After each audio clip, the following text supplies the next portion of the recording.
Hi, I'm Tom Phillips, and you're watching the BuzzFeed and Facebook #EUREF Town Hall Live. We've got a live audience waiting right now in our arena to grill a politician who, you'll be astonished to learn, is not a fan of the EU. It's UKIP leader Nigel Farage. At 4 p.m, he's going to be facing questions from our audience and from you watching online. Now, we'll get to Nigel Farage in a moment, but we've just heard before that from Scotland's First Minister, Nicola Sturgeon, who, unlike Mr Farage, really likes the EU. Now, she was asked a question about whether or not a leave vote in the referendum would trigger another Scottish independence referendum. Well, I've said, and I'm trying to say it honestly and frankly, I think in Scotland, if there was a vote to leave, and obviously that would assume Scotland had voted to stay in, I think many people in Scotland, not everybody, but many people in Scotland would say we want to look again at independence because that would be the way to protect our membership of the European Union. So I'm being frank about that, but I'm also saying I hope that doesn't happen because I hope the whole of the UK votes to remain, and I hope once you've made up your mind, you make up your mind to vote to remain too. Now, we've got BuzzFeed UK's Europe editor, Alberto Nardelli, with me, who is an expert in all things Europe. So, would a leave vote trigger another Scottish independence referendum? Well, I think there are lots of ifs in the statement that Sturgeon made. What you would need is for the UK to vote to leave while Scotland votes to remain. You would then need that referendum to actually take place. You would need people in Scotland to vote for independence, and then you would need for Scotland to become a member of the EU. So there's lots of ifs there. It's very difficult to speculate on these issues. Now, I mean, there was an awful lot of debate with Nicola Sturgeon about how she could be in favour of Scottish independence and yet want to be part of a European superstate that's run by unelected bureaucrats. And there was a lot of chat about democracy. So I guess the question is, like, how do those positions reconcile, and how democratic is Europe, really? Well, I think we hear a lot the word unelected bureaucrat, but let me give you an example. Yesterday there was a poll that came out in the UK by Ipsos Mori. It showed that 40% of people in the UK were unaware that MEPs are actually elected. It is fair that the EU is not a beacon of efficiency, but there are many institutions which the Parliament is an example where it's elected. In the Council, it's governments that decide in terms of the heads of state and prime ministers.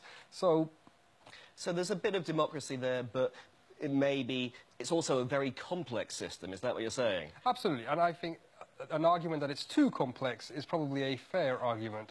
But I think between the two extremes is where the current European Union sits. OK, well, I mean, that's very interesting. OK, so much for Nicola, but what about Nigel Farage? Who is the leader of the United Kingdom Independence Party?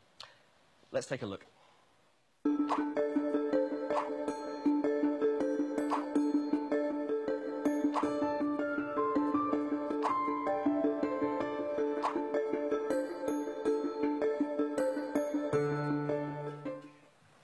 So that's Nigel Farage, leader of the one and only UK Independence Party and the EU's most banterous nemesis.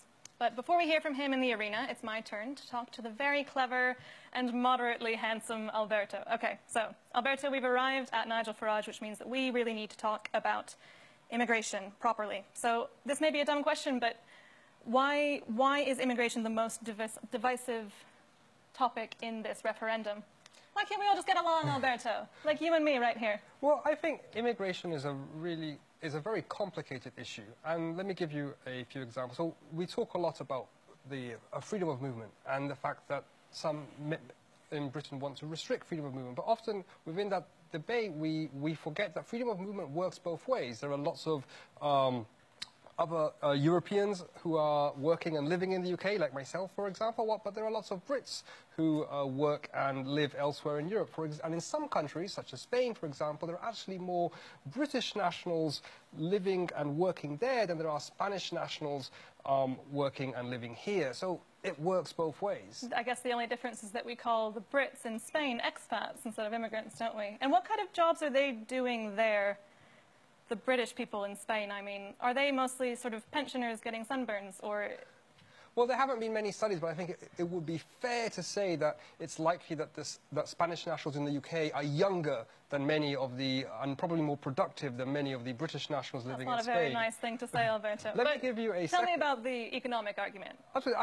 I think there is also an economic argument within this debate. It's very, very important. The Office for Budget Responsibility, which looks at the government's finances, has noted on several occasions that if migration levels in the country were to fall to the tens of thousands, which some political leaders have talked about, then the economy would be much smaller. For example, the fiscal target that the government wants to achieve by 2020 could not be achieved. And I think that's a very important debate in the sense that ultimately it's about what kind of economy and what kind of country do people want to live in. Okay, but if I was Nigel Farage, and indeed I look very much like him, I would now start shouting at you about this is what the elites think. We can't trust the elites and the figures and the numbers and the stats. I mean, where do these numbers come from, and can we trust them? Well, to be fair, the other evening on one of the debates, Nigel Farage himself said he thought a smaller GDP was a price worth paying for having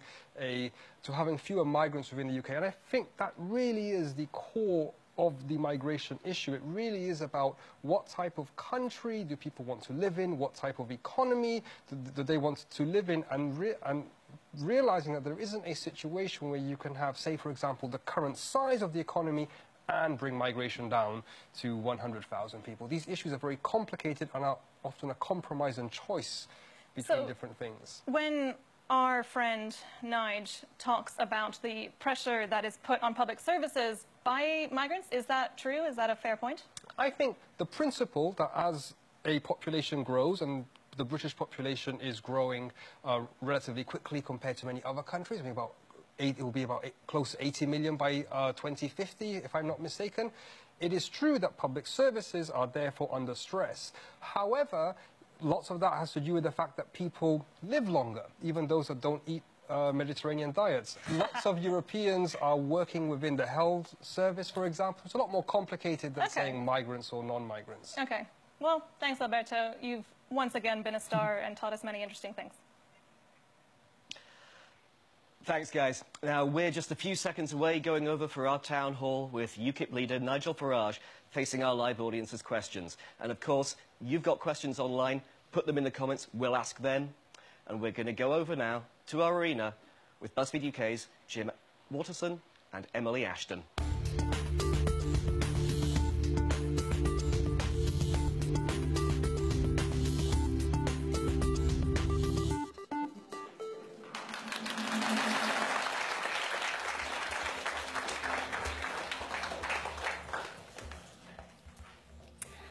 And welcome to the arena. I'm Emily Ashton. And I'm Jim Waterson. We're still joined by an audience of BuzzFeed readers who've all come bursting with questions, and now on to the third of our live EU referendum town halls this afternoon. In a moment, we'll be joined by Nigel Farage, who wants Britain to leave the EU. While you're watching, let us know whether you agree or not with what he has to say. Show us how you feel by using the love or the angry reactions on Facebook. And keep an eye out for our reaction tracker at the bottom of the screen during the show. Tell us what you'd like to ask him by posting your questions here on BuzzFeed's Facebook page as a comment, and our own Remy Patel will select some to ask Nigel Farage during the next 40 minutes. So now, to make the case for Britain leaving the EU, will you please welcome leader of the UK Independence Party, Nigel Farage.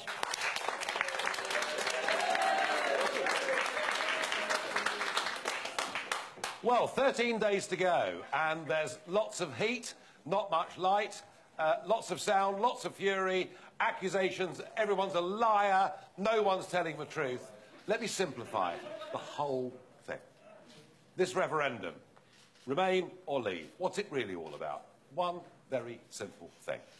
If you vote to remain, we stay part of a big European political union in which we have about 10% of the say over our future.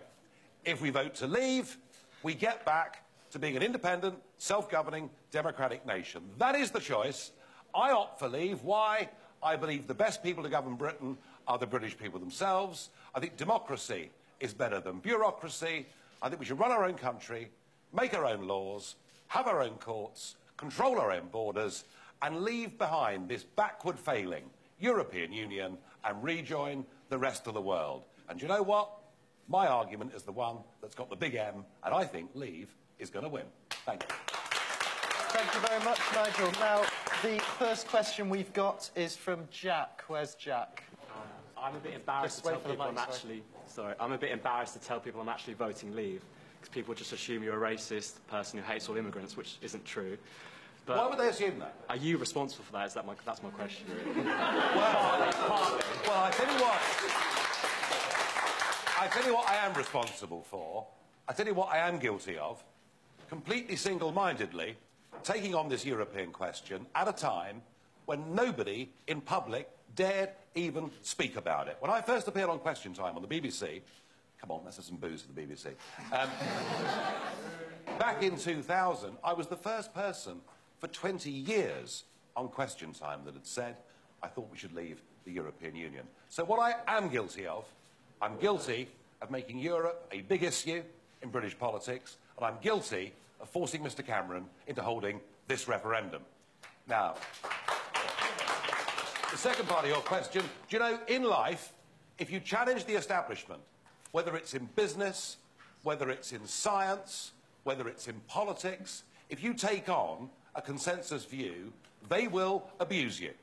And what happened to me in 2014, as our party started to rise in the polls, as the establishment got terrified, crikey, these awful UKIP people might win the European elections, there was a quite deliberate attempt to paint out Euroscepticism, me and my supporters, of being racist, homophobic, anti-foreigner. None of it, absolutely none of it, was ever true.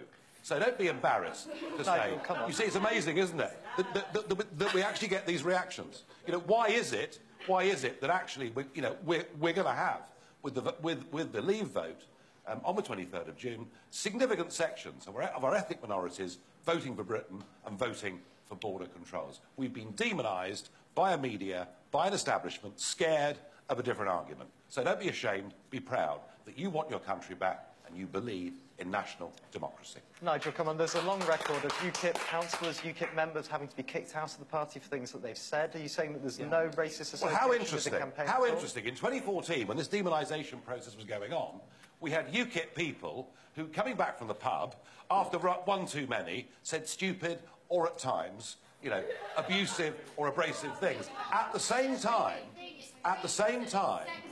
there were over, at the same time... Let's go. Sorry, let's just take in this. We'll come to that. At the same time, over 200 councillors from the Conservatives, Labour and Liberal Democrats were actually arrested or imprisoned for crimes including rape, paedophilia, even planting bombs in North Wales. What we have had is people who've said things, what the other parties have had, throughout their local branches and the local associations, is criminality and appalling behaviour. But if you're taking on the establishment, you know, if you're taking it on, you will get abused. What I certainly haven't had is institutional anti-Semitism in my party, the way that Jeremy Corbyn has got it in his. Right, let's just leave just everyone else hold back. Can we just hear from this lady over here, just on her own, please? I just don't... I do respect the fact that everybody is entitled to their opinion. That's what makes this country great. And I think you can have your opinion, but to stand there and say that coming back after the pub... And I'm voting to leave. I'm in the same camp as you in terms of my opinion on the EU. But to stand there and say, when some of our party members have come back after a few too many drinks and say something stupid... Yeah. They say sexist... People have been kicked out of your party for sexist comments, racist comments. That's not one too many... Okay. That's not one too many drinks. That's downright disgusting. Well, how interesting that you raise that point when we've had people who have said things that are offensive. Do you know what we've done? We've kicked them out. But don't stand there and say it's one too the many Labour drinks and it's Party, stupid. You which fuel the the Labour hatred Party, for your party. you know, Jackie Walker. You fuel it. Jackie Walker, who was a senior figure in the Labour Party in Thanet South, was suspended briefly for deeply anti-Semitic comments. In our party, she never got back. Corbyn has let her back in, all right? When we find problems in UKIP, we deal with them. OK, we've got a question on a similar subject from Dinah, just here. Do you want to read out your question? Do you think that sometimes very xenophobic rhetoric and scaremongering from the official Leave campaign is putting people off voting Leave because they don't want to be associated with those sorts of tactics? Well, I haven't heard it. If you have, I've heard a lot of people then you've who wanted said to that hear they it. don't want to vote Leave because of the racist tactics that are being used, because of the scaremongering, because the Leave campaign seems to only be revolving around immigration and using ridiculous figures from God knows where, and saying, oh my God, immigrants are flooding the country, they're going to, ISIS is coming here, they're going to be in your front rooms and all of this, like very, very negative Well, there are lots of rhetoric. things there, aren't there? I mean, I just said in my opening 60 seconds to camera that what this was about, we used to call it sovereignty, call it self-government. This is about, do we want to be an independent, self-governing nation? And part of that is, do we want to control our borders? Now, look, we, from 1949, right to the end of the 1990s, had a responsible immigration policy in this country. We welcome people who come mostly from the former colonies, all right? And yeah, we had some labour shortages, but those that came had skills to bring, whether they were nurses or bus drivers. That in the 1950s and 60s is how immigration to Britain worked, all right? I know how it worked. We managed it. Right, well, what were the numbers that were coming in those days? The numbers that came for 60 years were 30 to 40,000 people a year. And I would say to you that in the year 2000, we had, in this country, the best race relations of any country in Europe, the highest levels of integration. Now, what have we had since then? We now have official government statistics saying that net migration is running at 10 times that happy post-war average, and that's if you believe the official government figures, which I don't. And I would put this to you, Dinah. There is nothing racist or xenophobic about saying we should have a sensible, balanced immigration policy that gives people with skills from the Commonwealth as much access as those from Southern and Eastern Europe. OK, let's open this up a bit more to questions. There's a question over here from Kate. Just here. We'll just wait for the mic above it. Sorry, Remy. Just Kate. Hey, my issue that I have with your statement is that it was the tone of the immigration policy in the past rather than the actual figures. This idea of post-war, this idea that we owed the refugees of Central Europe a home, this idea that we owed a debt to the West Indies due to their part in the Second World War. Today, nobody owes anybody anything. We have the right to work or live wherever we want. You say that you're the outside man fighting against racism. That would be implying that systemic racism and prejudice against immigrants wasn't already part of our culture. What you need, in my opinion, what you've just said doesn't even make sense. Well, what I'm saying is that if you have a sensible, balanced immigration policy that has numbers coming into a country on a reasonable level, the chances of integration are very high. If you have an irresponsible immigration policy and very large numbers of people coming into the country, the chances of integration are very low. That's all I'm saying. And I think we have got communities that are more divided now than they were 20 years ago. And I don't believe that or view that to be a good or a healthy thing. But this idea of division implies that white British culture is better than a culture that someone has come to the UK with.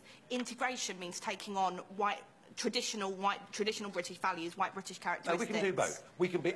Look, you know, we have had... You know, different religions, the Jewish religion or whatever it may be, that have come into this country, have been integrated in society, but had their own private observance. That works happily and well. What I'm talking about are where you get towns. I mean, Oldham. You know, take someone like Oldham, where literally it reminds me of Belfast. You know, in Belfast, one side of the street was Protestant, the other side was Catholic. And in Oldham, one side of the street is white, the other side is black. That is not good. We live in unless London. That's how you want to live. White British Londoners are now in the minority, and it's not a problem. Well, shall we take the question? Well, I think what's a problem is if you have white British Londoners in a minority living on their own in separate areas, and we don't get a mixing between races and colours. We've got to be... Look, we want, surely, to have one united country where we view religion, race and colour as being irrelevant. That's where I'd like to get to. Let's get a question from Emma, just down here. Yeah. I just think I'd love to invite you down to Brighton because it's such a lovely town and everyone there is... I can see why you're saying these things, but it's impossible to say that, oh, one side of the street is white if the one side of the street is black. Because it's just not true anymore. People have gone past the post-war views of the 1950s, and people are now more accepting. Well, they may be accepting, and you may well be right that in Brighton people are integrated, but I quoted Oldham, where they're not integrated. And I could take you to Peterborough, where there is complete division in different parts of Peterborough between different national groups. Brighton may well be a mini London, and everyone's mingling together, and that's great, but that is not the case in the whole of the country. Well, this has sparked quite a reaction on Facebook. Remy's got some questions from our online We've got Christopher George Davis. He has a question for you. He calls you good old Nigel. He says, well, it's a good start, I suppose, he says, I've never voted in my life, but I'm voting. What I'm asking is not why we need to leave, but explain what the plan is when we leave. We, the people, should know what lays ahead instead of arguing against each other. I don't want race or anything about immigration. I'm voting leave, by the way. Right. Well, the plan is very simple. We vote to leave.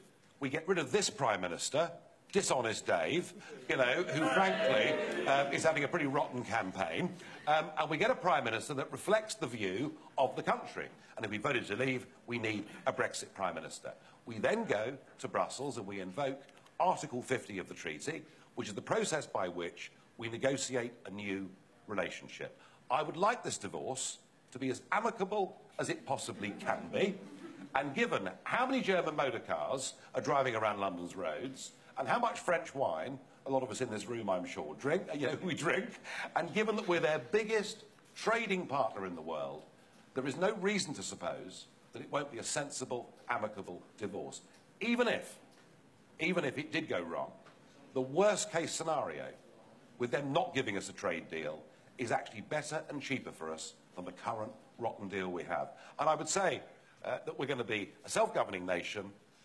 We'll make our own laws. Doesn't mean everything will be perfect, but we will be in charge. And you, if you don't like the law, don't like the government, once every 5 years can vote for somebody else that undoes what they've done. At the minute, we're trapped in a system where once something becomes European law, we can't change it. So the point is, we will be in charge, for good or bad, of our own destiny. Right, we've got another question. Amy, where's Amy? Here we are. Hi. How do you propose we would make up the deficit in key workers made up by EU migrants if we were to leave, particularly looking in the NHS? Well, OK, the NHS. I think it's absolutely shameful that 2/3 of applicants now that are going to study to qualify for nursing are turned away. You know, why are we not training enough? I asked you. Why are we not training enough? Well, I think it is, actually. No, it is. Because why do we need to source so many nurses from overseas? Because we're not training enough of our own people. Shame on us. The answer to your question is very simple. If we have genuine labour shortages, then what we should do is what nearly 200 countries in the world do, operate a work permit scheme. Nothing wrong with that, but we've completely intermingled and mixed people who come to work and people who come to settle. It's not difficult. But if we were to leave the EU, there's going to be some period of grace between leaving the EU and getting work permits and things sorted out. There's nobody's going to question that. So, but the NHS isn't going to go away. We can't just close the NHS and go, oh, sorry, there's actually not enough nurses, so you can't go to the hospital. Like, you need to think about how we're going to roll over and how to keep people together. Actually, that is already happening. We have maternity units around the country turning people away because they simply haven't got the capacity. We have a massive capacity problem with our health service because our population is now increasing by 500,000 people a year. And however many nurses you have, we haven't got enough hospitals. We haven't got enough schools. We haven't got enough roads. You can't, I mean, responsible government plans ahead for public service provision.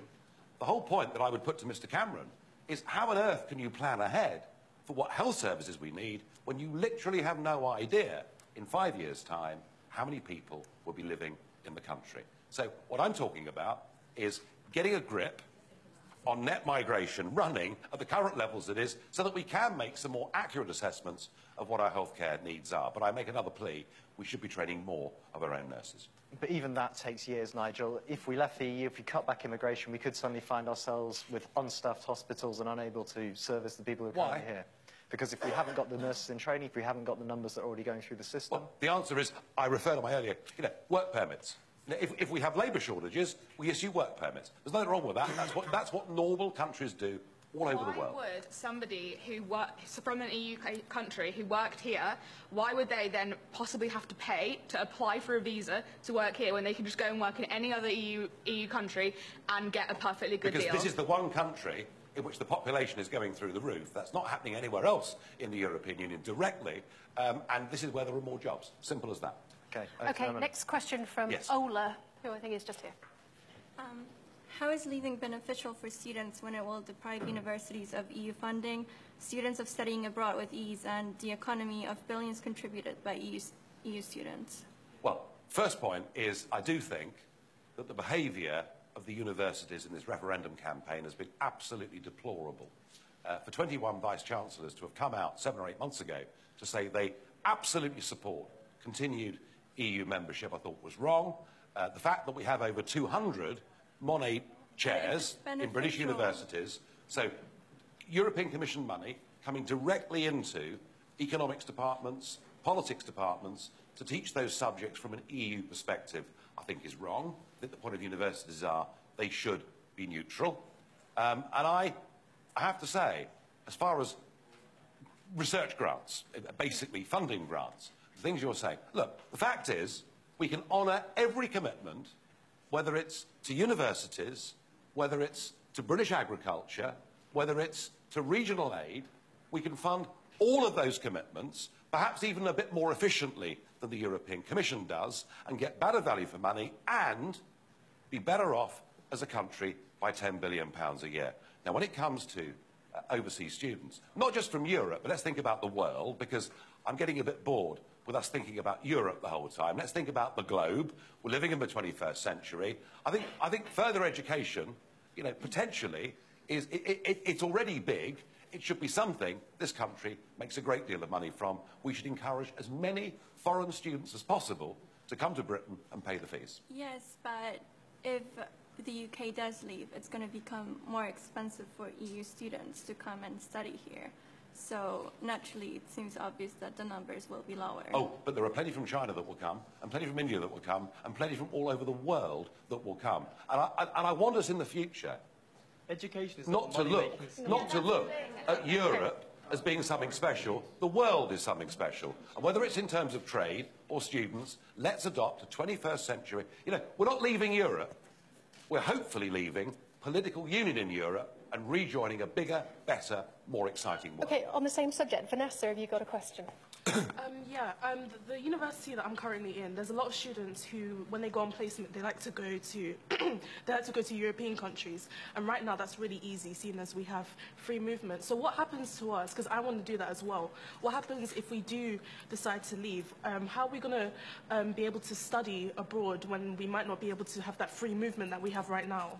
I'm a bit shocked to hear that. You know, I hadn't heard of people going to Frankfurt for a gap year. I thought they'd be going off to, you know, the Far East or walking in the Andes or, you know, I mean, Europe. I mean, 40 years ago, Europe did seem quite exciting to a young generation. Now, it seems pretty dull, generally, and there's a bigger, better, broader world out there. Not to everyone, to some people. Now, there is. Now, the one thing that I have noticed a lot of students talk about is the Erasmus programme. Yes. The Erasmus programme does excite a lot of young people because it gives them opportunities. Do you know something?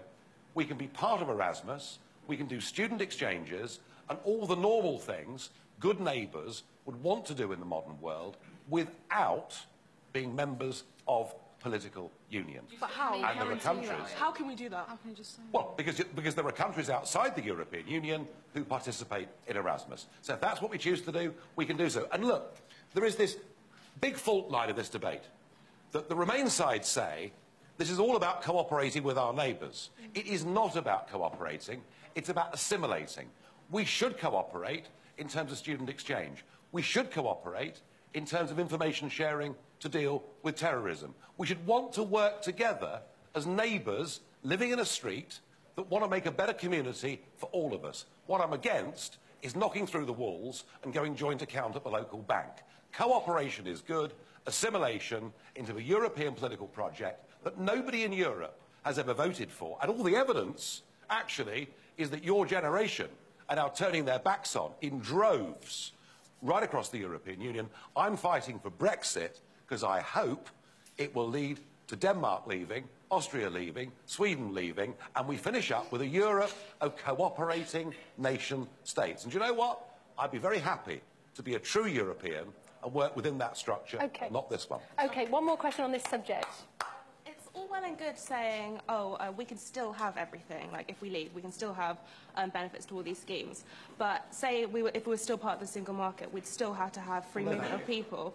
Or if we still had all these agreements, we might have to still follow certain rules and have absolutely no say over what the rules are. The single market, it's being sold to you as this lovely word, like a sort of... Not even just the single market, but say if we were talking about the Erasmus scheme and everything, there's so much that... Well, that Erasmus is an example of a project that can be a European project for which you don't need political union. But you know, you've raised the single market. My parents' generation voted to stay part of a common market. It sounded lovely. It sounded about trade. Mr. Cameron and his like talk about the single market as if it was some fantastic, wonderful thing. The single market is a big cartel that suits giant multinationals, all right? It disadvantages every small and medium-sized business existing in Europe. And for us, the 5th largest economy in the world that speaks English, that has through the Commonwealth and other relations amazing global links, and this single market prohibits us from making our own trade deals with anybody else. Now, the argument about rules being made and us having no say, well, if we export goods to America, we have to conform with American rules without sitting in the Senate. And the idea that Britain's got some amazing influence inside the single market, well, since 2010, there have been 40 occasions on which David Cameron has said at the Council of Ministers, we oppose this piece of legislation, would you please help us? And we've lost on the last 40 occasions. OK, Nigel, thank you very much. Right, we've got another question. Where are we? It's Rosie. Where's Rosie? How can we ensure that women's rights are heard if we leave the EU? Much of the standard is set as a result of membership, ensuring that no matter who leads the UK, it is made to consider women's rights. You know, I hear these arguments about women's rights. I hear these arguments about workers' rights. I hear these arguments that somehow the British political system is really beastly and almost Victorian, and that nobody would get a fair crack if we weren't part of this European political system. I would say two things to you. Firstly, believe in your fellow countrymen and women a bit more. We don't need to be given rights from the European Union. And when it comes to women's rights, the first maternity rights legislation in Britain was in 1911, all right? The Equal Pay Act in Britain, which, albeit it may not be working perfectly, but the Equal Pay Act in Britain was in 1970. We were trying as a country to redress the balance and get things right years before the European Union had ever been founded. And I think we are. Convinced. What do you think? I think we are a civilised country. As a result of our membership in the EU, we have access to numerous networks that help women that are subject to domestic violence, for example. And outside of the EU, we lose access to that, and it means that women in those vulnerable positions lose another way to be heard. I don't accept that we need to have a group of unelected old men in Brussels running our lives so that we can have networks for victim support or anything else. And as far as rights are concerned, as I say, we've led the way. I mean, for goodness sake, we are the country. We are the country that for centuries has believed in people's innocence before guilt. We're the country that's believed in habeas corpus. We're the country that's believed in right to trial by jury. And we're the country that's believed in freedom and liberty way before the European Union had even thought about it. Nigel, you've recently also raised the fear of attacks on women by immigrants to the EU. Well, I haven't actually. I could have done, but I didn't. Well, the Archbishop of Canterbury certainly thinks you did. Well, you see, it's very easy, isn't it? If you wish to read a newspaper headline as opposed to what someone said, this is an issue in Germany today. It's an issue in Sweden today, particularly, where the mayors of towns in northern Sweden say to women, do not go out at night unaccompanied. These are big issues in those countries in Europe that have taken in a very large influx of young, single, unaccompanied men who've come from countries in which women are not even second-class citizens. And I'm talking about the Middle East, Saudi Arabia, or wherever else it may be. This is not, I don't think, a major issue yet for this referendum. At the moment, These people are in Schengen. They don't have legal access to this country. So at the moment, Britons have nothing to fear. It could be an issue in the future. It is not one right now. And frankly, I don't think that's what people will vote on in this referendum. But the bigger question of rights, the EU's been very good at selling itself, propelling itself, as giving us rights as if we'd never had them before. And I think this country, of all European countries, has been the beacon of freedom. OK, Remy, what's going on Facebook? So we've got a Michelle Lavipour from Facebook. She says, you've given us no concrete guarantees of workable trade deals with the EU and the rest of the world in the instance of a Brexit. How can you protect our export industries with so much uncertainty? OK, let me repeat the point more clearly than I did earlier. Even if the French and Germans, for whom we are their biggest trading export surplus market in the world, even if they decided to cut off their nose, to spite their face, and not give us a trade deal, so the ground zero scenario, even that is better than the current deal that we have got now. Why? Because the costs of EU membership far outweigh the costs of not paying tariffs to go into that marketplace. So ground zero is better off than we are now, but the vision is not that we have just a simple tariff-free trade with our neighbours without being in political union.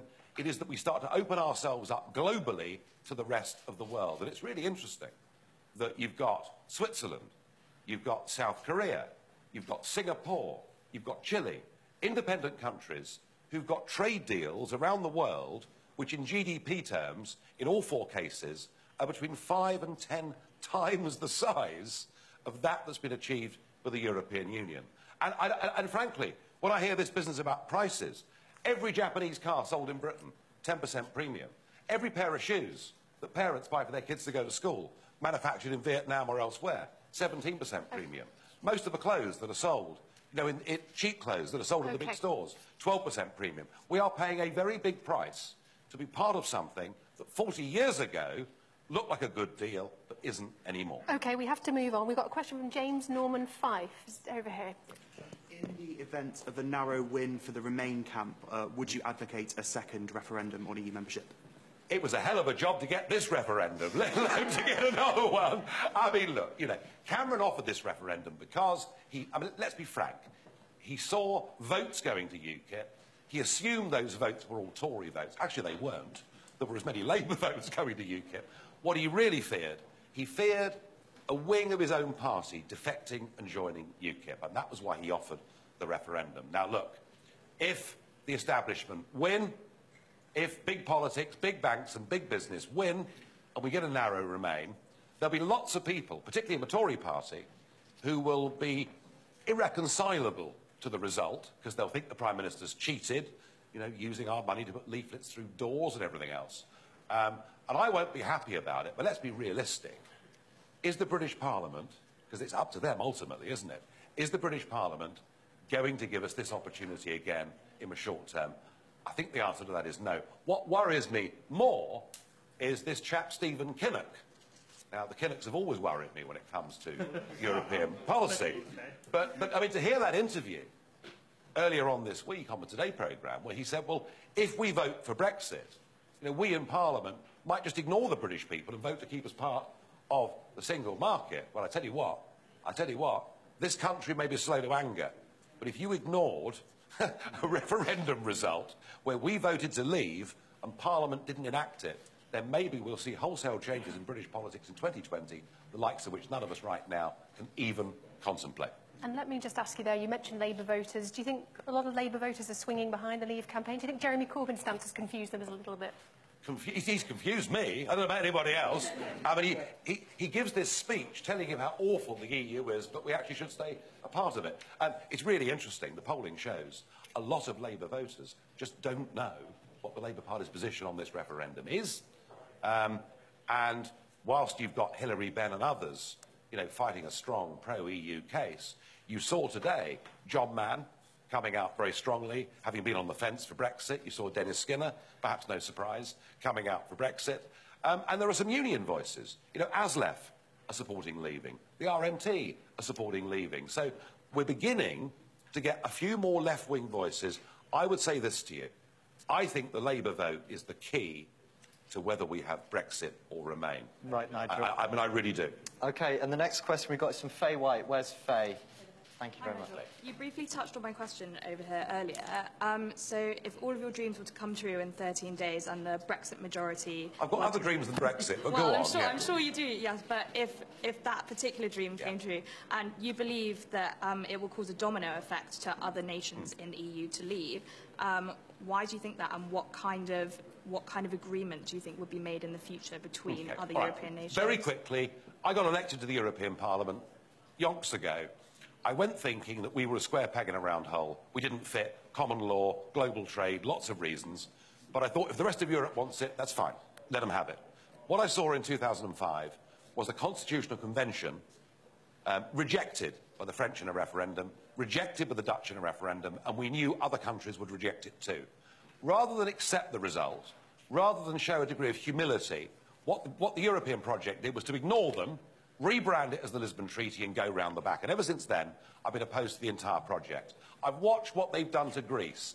Absolutely disgusting. A coup d'etat where they removed a prime minister, and now Greece being driven literally before our eyes into third world status. If we vote for Brexit, the Danes will have a referendum and vote for Dexit. I think the Netherlands will vote for Nexit, and yeah, the dominoes will go, and then maybe we'll get the kind of Europe that I want to be a part of. Sovereign democratic states that cooperate very closely together, have agreements together, have student exchanges together, a proper Europe of grown-up, mature countries. I would love to be a part of that, and I would then be the most ardent pro-European in the country. OK, one more question. Rory. Yeah. Rory, just here at the back. Just wait. Just wait for the mic, sorry. Just repeat your question. Thank you. How does it feel to have lost the title of most xenophobic election campaign to Zach Goldsmith? Oh, wow. Well, there you are. There you are. You know, as I said in answer to the first question, you know, there is nothing that I have said or represented that has been xenophobic ever in any way at all. But I've been demonised for daring to challenge the establishment, an establishment that are in the pockets of big business and who will fight like hell for the next 13 days to maintain the status quo. I am convinced not only will this country be better off outside the EU, we'll give an example to the rest of our European neighbours, and maybe that gap between the rich who get richer and the poor who get poorer might just get closed, and we'll get a bit more social justice Do you think Zach Goldsmith's campaign was xenophobic? I don't think Zach thought the best campaign he could have done, let's put it like that. Melissa over there's had her hand up a long time. Yes. What's your question? It was just to ask about your comments on the 4th of June to the Sunday Telegraph, which were alluded to earlier but not specifically stated, about the nuclear bomb for the Leave campaign being that migrants pose a sex attack risk to women. No, I'm sorry, I didn't say that. Could you clarify then? OK. I was asked a question. Is the nuclear bomb in this campaign the mass sex attacks on New Year's Eve in Cologne? I said this could be the nuclear bomb. It is an issue. End of it. Didn't say any more. Didn't say any more. I didn't mention sex attacks, didn't mention rape, didn't mention any of those things that were in the title, and that sadly were latched onto by this troublesome priest that we have in Canterbury, who clearly hadn't read what I'd said, but had read the headline. I think we've talked about this already. This is a big issue in Germany. It's a big issue in Sweden. Thank goodness at the moment it's not a big issue here. Let's come to Jessica over here. We'll just get a mic to Jessica. What's your question? You've kept talking about big business, so if the worst comes to the worst and we end up remaining, how do you think the TTIP is going to affect us as a country?